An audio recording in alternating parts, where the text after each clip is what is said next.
Eh bien, bonjour, c'est le 6e jour du Clétover sur le thème art. Déjà, on commence sur les chapeaux de roue avec une terre qui est pas hyper bien recyclée. Du coup, voilà, un petit morceau d'éponge ici, c'est trop fun, on kiffe. Trop marrant parce que je me demandais où étaient passées toutes mes éponges, mais va peut-être falloir que j'aille jeter un coup d'œil dans mon bac de recyclage. Et anyway, j'avoue que pour le thème art, j'ai eu la vision de suite. Voilà, j'ai pas trop hésité et j'en suis hyper fière. Donc, j'ai voulu faire une sorte de petit tube de peinture avec ses petits pinceaux et sa petite coupelle. À la base, je voulais que le mug et la coupelle soient séparés. Mais vous l'accorde, après l'avoir tournassé, j'ai peut-être fait le pied un peu fin et donc voilà, c'était bancal, c'est pas hyper stable. Après, je sais qu'il y en a certains petits coquins d'entre vous qui aiment bien le danger, mais pour que ça plaise au plus grand monde, bah voilà, j'ai quand même décidé de coller le mug à la coupelle histoire que ça tienne debout. Surtout si vous mettez du thé ou du café bien brûlant dedans, ouh là là, vaut mieux que ça reste droit sur la table, hein.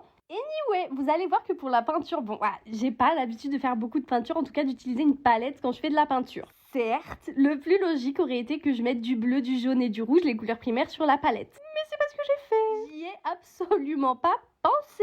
Après, ceci dit, on aura juste à dire que c'est une palette qui a déjà été utilisée. Donc voilà, le vert, en fait, c'est le mélange du bleu et du jaune de base. Bon, voilà, vous inventez une histoire, ça va. Mais j'avoue, j'en suis hyper fière. Regardez-le, les petits pas parfaits, là. Ouh. Allez, bye, à demain, bisous.